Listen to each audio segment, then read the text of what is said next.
What if the solution to growing your business was about systems? Hello, everyone. I'm Jonathan Probert. And hey, I'm Jonathan's co host, Laura DeFranco. Welcome to Systemized. We're here to talk to successful entrepreneurs about the systems that help them grow their business. It's what we wanted to know when we started ours, and it's what's going to help you build yours. And today, we're excited to welcome the writing coach, Dr. Oliver T. Reid, to the show. How's it going? I'm doing great, Jonathan. I'm super excited to be here. It's great to have you. Let me tell you guys a little bit about Dr. Reid first. Dr. Oliver T. Reid is an acclaimed author, speaker, and president of I Am a Solution consulting firm. He excels in coaching entrepreneurs, speakers, and coaches to reach their peak potential. And as the writing coach, he utilizes innovative techniques, and with 25 best-selling books, 12 anthologies, and numerous awards, including the 2016 IALA Distinction of Excellence Legendary Honoree, Dr. Reid's global impact extends through media features and coaching on 4 continents. So, quick shout out to you, Dr. Reid. I loved meeting you at the event over in Northern Virginia and just getting to know you through some of the book projects through that event, getting to know some of your community, hearing one of your very vulnerable, real stories for the first time at that event. And I don't know, you're just a badass, man. I've been so honored and grateful to get to know you. We continue to collaborate together on different things, and I'm excited for what's to come, and I'm super happy that you're here today. We get to talk to you about this writing system. Thank you. I'm super excited to be here and working with you, Laura, and meeting Jonathan's been an epic experience, and super excited about systems being a part of my life because I'm an out of the box kind of person. So getting that system kind of keeps me grounded, and so I love what you're doing as well. Awesome. And so, talking about that writing system, can you tell us about it, how you implement it into your business, and how it saved you time, effort, or money? Yeah, I always, I didn't wear my sweatshirt today. I should have, but I have this saying that says, take your book out of fitness.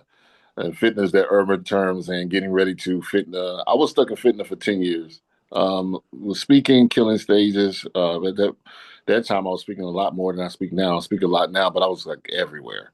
And I was hearing the applause, Jonathan, and everybody's like, great job. Hey, where can we find the rest of that information?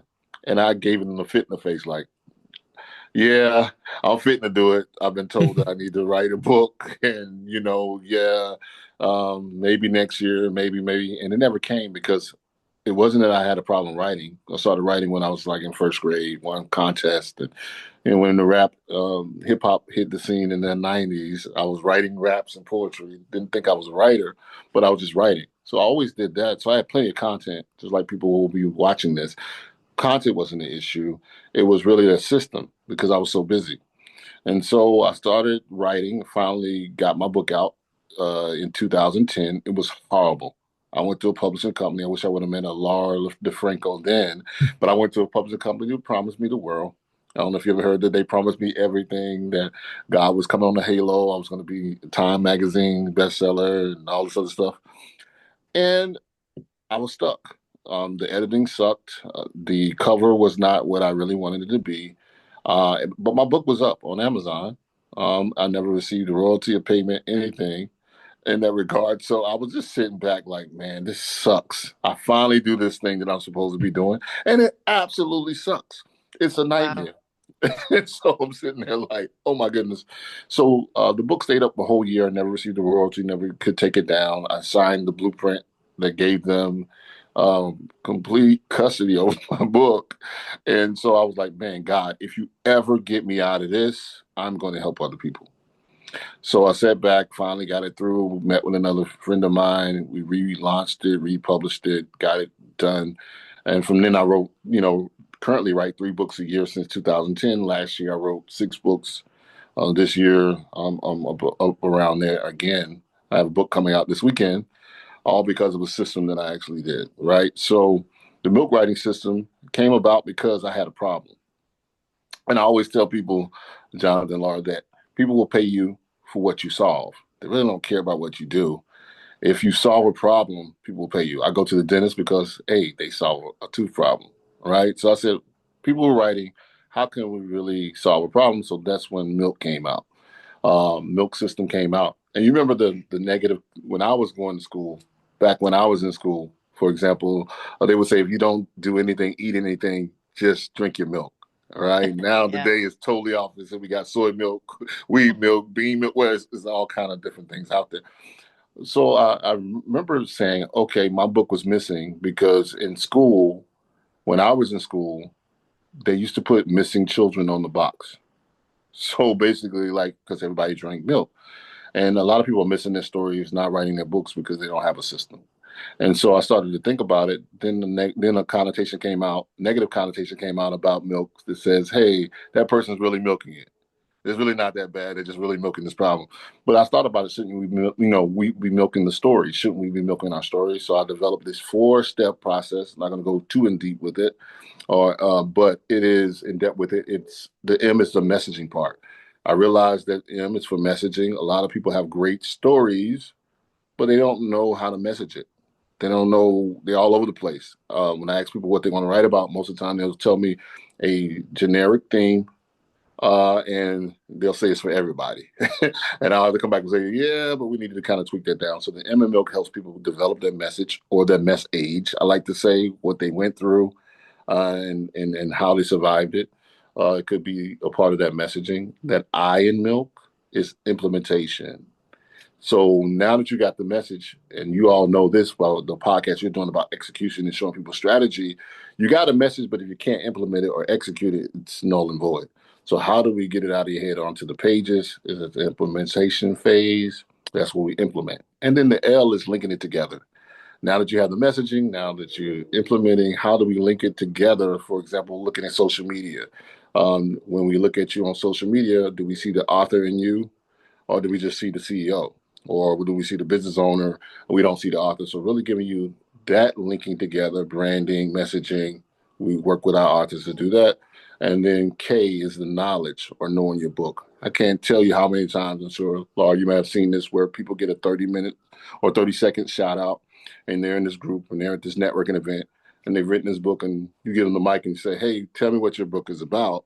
And they kind of give you that stare. It's kind of like, well, maybe it's a little bit of this, and by the time you realize it, your audience like, I don't even understand what that book is about. Do they know what they're doing? So it goes back to that last point that I said earlier. People will pay you for what you solve. So knowledge is also knowing your book yourself, but then also knowing the solution that it provides, whatever it is. It could be a children's book or it could be a memoir, whatever it is. What is it solving? Awesome. And I think you kind of not glossed over it, but you went over it quickly. Where do you think people should start in the milk process? What, like, if they're just starting to write their first book, maybe, what should they be focusing on first to make sure they are writing a good book using your system there? I would say messaging. That is the number one place I would say start, because that doesn't really demand you to really write anything at first. Mm-hmm. I have people that say my message is I don't have a title. But right now we work on you don't have a title. And so sometimes just they usually are passionate. Most people are passionate. They have something to say. They Mm-hmm. just don't know how to package it. So I would say go there. Even if it's passionate about a recent event, something you're frustrated about. I have people that write about writer's block, how they're so frustrated they can't get it out. But I get you to write and message that. So I think anybody, their first thing is, what do you really want to talk about? And that could be, I don't know. Okay, yeah. And I think going back on, oh, go ahead, Mom. Oh, that's fair. Like there've been many a time where I'm like, I have no idea. But I don't know, brought up a question. Like, is part of that messaging process that you're running people through, are you getting to purpose yet there? Yeah. Yeah. Like, so if they don't know though, like, how are you getting them back to that? I mean, inquiry, right? I'm sure some great questions, but I don't know. What do you want to tell us about that? Yeah, one of the biggest things I learned is that people are like students, like I was. You have to teach them without them knowing they're being taught. Yeah. So if I go to them like, tell me your purpose, they usually stutter about it. But if I just keep letting you talk long enough, and let you talk it out in your head. So a lot of my clients will come in, they'll be like, I don't even know what I want to talk about, but I'm just really, saying, just passionate about, I'm just tired of hearing garbage. I just want things to be, by the time you let them talk, I do reflective listening. And I say, well, I hear you're saying that you really are tired of all of the rubbish that you really want to get to this point. And we kind of dig down from there. So letting them free flow, and then letting them figure out. I just kind of play like a little advocate. So I'll just kind of throw out little things and then like, yeah, you know what? That's what I actually want to talk about. And so we'll eventually get down and they'll probably change. I let them know that your message might change as we get deeper into putting it together. But that is the chorus. I always tell people that that message is like, I don't know the words to the popular songs, but I always know the chorus. So basically, I can kind of tune in and sing the chorus. Like, what's the chorus or the general theme that you want to talk about? We can move around some things, but what you keep going back to is usually your message. Awesome. I'm thinking my mom's a little more knowledgeable in what questions to ask you to keep I've going. got like 50 questions in my head. No, yeah, I'm going to keep going with this, but I'm going to actually skip to K for a second because knowing the results of your book, I actually think ties right back into the messaging. So like you're getting people, of course, to be able to talk about themselves and their own book. And, you get in an interview and the microphone's in your face and you get all nervous. And you don't know what to say, but that takes practice, right? Like, how was that for you the first time you did it? Man, I made a mess of things. I didn't know what I was doing. And I think the biggest thing is I broke it down earlier. When I say message, I always say that, it's what you went through. We live in a controversial world. So if you can present the human, part of you that you don't have it all together. So a lot of my books, I started in my introduction calling out that I don't have it together. I just got a book now that I wrote about offense, and that's a silent killer. And so I start out by saying, hey, this book almost didn't get written because I thought I had to be over it to write it. So just for that, that's my common theme. So anything else I come out with during the book is going to give me some grace that this may not be perfect, right? And so I teach people with knowing the knowledge, really knowing what you really want to present. And that could be your best flawful self. That's a word that you're actually bringing yourself to the table, giving yourself grace, and you're solving the problem of that you don't have to be perfect. So just taking that off of your shoulders, that's the K. My message is that I'm not perfect, and guess what? I'm solving the problem that you don't have to be perfect Yeah, I to be love it. productive. I love it. Definitely. I love that you've got the whole system too, because for people who just don't know where to start, I think that's where, we love to talk about systems around here, obviously.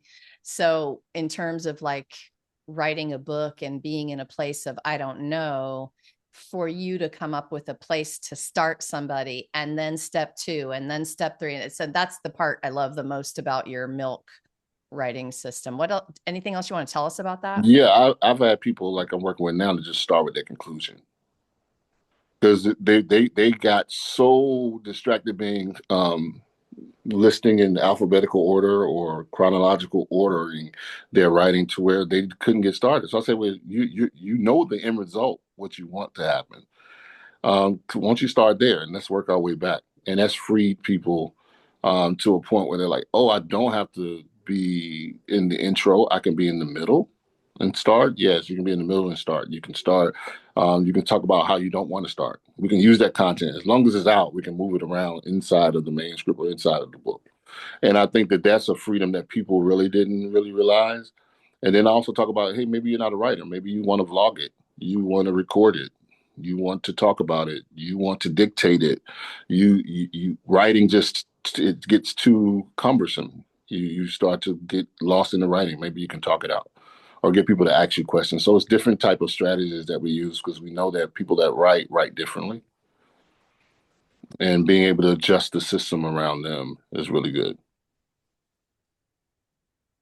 Anything else you want to know about that system, Jonathan? No, it's definitely, we covered a lot there. I think I like the what's it called? The not being perfect aspect of the writing. It definitely goes back to entrepreneurship with the just put something out there and fix it later kind of Yeah. mentality. I was is going to say not. something that if I could chime in was Yeah, just go for it. you brought up something when you said that, John. It's one of the things that I always teach people is that you don't have to finish to be finished. Mm. Hmm. Like you Exactly. could just throw it out there and then finish it later. Yep. And having some, maybe one other person look at the unfinished product and give you some comments will give you the push you need to go actually fix it to how you want it. Maybe they get you the good insight. Yeah. Definitely. What's your favorite recording to transcript app? What would you suggest? I really like Phantom. The paid version of Phantom. It's an integration with Zoom. What I like about it now, the unpaid is unpaid, Yeah. right? But when you pay the $19, it really breaks it down because what I like about it, it takes out highlights, it puts it in chronological order, it puts it in theme order.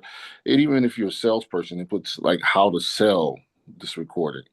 It maps. It gives you everything right there in the app. Timestamps so you can see the video at the same time as the audio, and you can move it around. And it tells you list out the questions that you ask or the questions that you answer.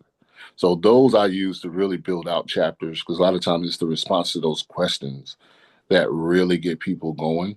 Because they usually don't answer the questions when I'm interviewing them as if they would have done it on their own. When I ask them, it brings out a light bulb moment. You said Phantom? Yes, Phantom. Yep. Phantom. Okay. Yep, I haven't. Phantom. And then I love I used to use Rev too, Oh, to kind of upload just MP3s and MP4, those type of things. Rev.com.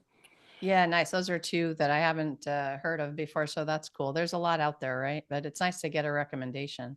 Mm-hmm.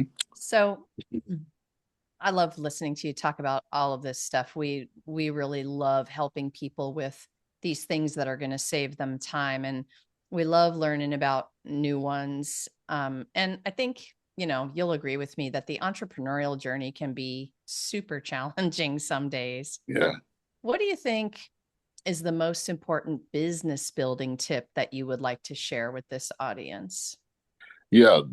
The biggest building tip that I found is to really find people that are contrary to you. I think one of the things I love about working with you, Laura, you are very systematized, very organized, very straightforward. I'm kind of like the politician, social like kind of a guy, but you get with people that really that get down to business, that you're building and playing off their strengths. I used to try to find people that were a lot like me and build my team around people that were a lot like me. And we got along, but we didn't get anything done. Huh. We had a party every day, but I appreciate, hey, those people that before you get up in the morning, they're up and they're moving and shaking. I did a study. I'm in a group. We did something called chronotypes. I don't know if you ever heard of chronotypes, Mm-mm. but chronotypes are like your natural born element as it relates to animals. Oh, So, for example, I'm a wolf.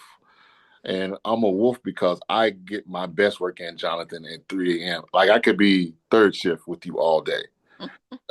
Like I am third shift. I've had the fit-in systems where when I worked a corporate job, I had to be that 9 or whatever guy. And I could do it, but I wasn't really happy. It was kind of like I was existing. But I'm that person that, I might do my workout at 1 o'clock in the day, 6 o'clock at night. I'm working out where people are like they're whining now.